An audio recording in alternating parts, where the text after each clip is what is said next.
theories X, Y, and Z. I promise you, you probably have a boss in each one of these categories by the time we're all done. If you hear about the Department of Labor studies, they say that people in my generation, I'm part of the baby boomer group. I look really young, about 29, and I know that. And if you want a good grade in this class, always acknowledge that, gee, you look really young. That really helps me a lot and helps you too. Okay, but that being said, theories X, Y, and Z, we look at them, that they say that my generation had 8 to 12 jobs by the age of 40. They say that the millennials and the Gen Zs, they're going to have 3 times that amount, 20 to 24 jobs by the age of 40. Let's say you get into the actual workplace at the age of 20, you're going to have a job about once every year. That's almost incomprehensible to me, but somewhere along the line, you're going to come across a theory X leader, you're going to come across a theory Y leader, and somebody that tries to implement the theory Z theory as well. You're going to have a whole assortment of it. So knowing how they operate and knowing what they do really is going to help you an awful lot. A guy named Douglas McGregor came up with assumptions about workers. He focused in on theory X and theory Y. Okay, theory X. Workers dislike work and they seem to avoid it. You get back to work over there. Yeah, you. They have to be forced, controlled, directed. Hey, you keep it up. I'm going to fire you. Do a good job out there. Okay, workers prefer to be directed. Hey, I want it done that way. Remember what I talked about yesterday? And they want to avoid responsibility. Their primary motivators are fear. Hey, get back to work over there. That's a big deal. That's a theory Y manager. I've had them. I struggle with them, but to be honest, at least I know where they're coming from.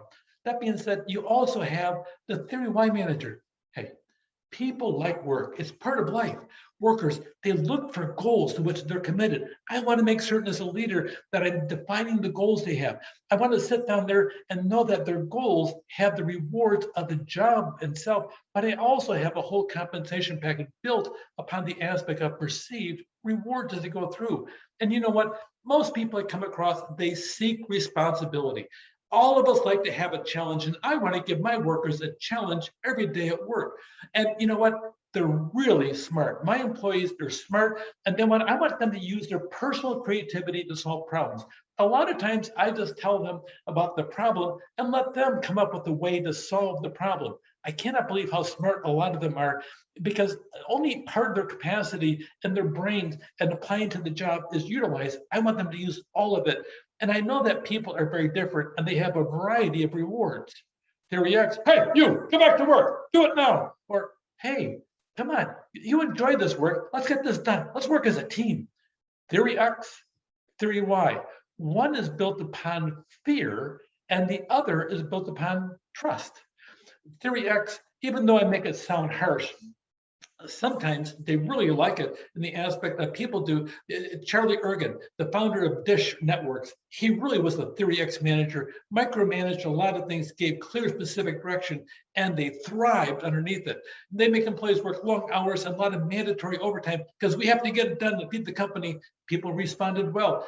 Just because I'm painting the picture darkly doesn't mean that it's a dark thing. It depends upon your personality, how you go about doing it.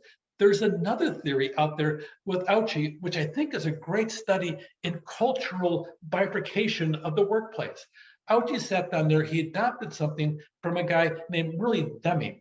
William Deming, he was an American researcher, and he felt that the American auto company should get rid of quality control managers.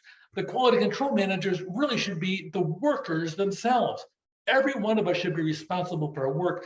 And really, if we have a problem in the workplace, let's say you're working on a car and you're getting a consistent problem with this over here, the chassis isn't aligned right on the belt, that worker should be able to say, hey, down there, come on, change it. You can do that, do it better. And then if they need to stop the line to get it done right. Each one of us should be responsible for our quality. We don't need these specialized people. Literally, Deming's talking about a time period when workers were discovered putting Coke bottles inside of doors and putting a panel on top of them, trying to challenge the quality control workers. And if they succeeded, a customer had a rattle in the door for a year or two. They finally got fed up with it, took it to the dealership, and they found a Coke bottle. Wow, that's great customer service. But they didn't care because they wanted to sneak past and show those quality control people that they can't control them. So Deming proposed that all of us are in charge. He called it TQM. Sometimes we call it CQI nowadays, continuous quality improvement, but the other terminology is TQM, total quality management. The Japanese fully embraced it. The Japanese had a fabulous work ethic. The employees would show up early. They'd all wear matching outfits. They do calisthenics together. Oh my gosh, when most Americans are just trying to get their cup of coffee down before the line starts. The Japanese were right on it. He tried to blend the best of the Japanese method and the best of the innovative part of the American method together, and he came up with Theory Z. You can see over here the Japanese style and the American style.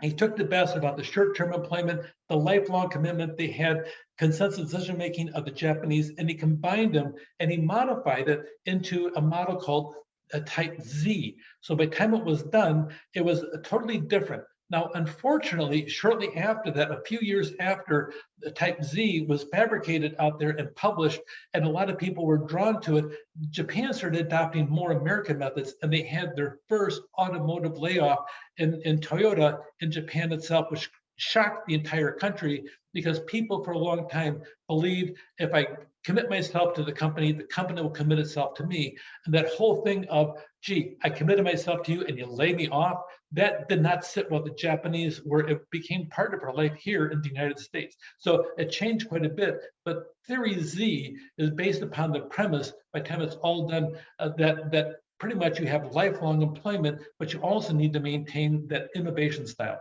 So go through and compare the three different series. You over there, Theory X, to my employees have to look forward to work, the Theory Z. Let's all pull together and have collective decision-making processes to go through. The employee is in control on a regular basis because we don't need to watch them. We can trust them to do the right thing in Theory Z. Which one would you prefer to work for between all three of them?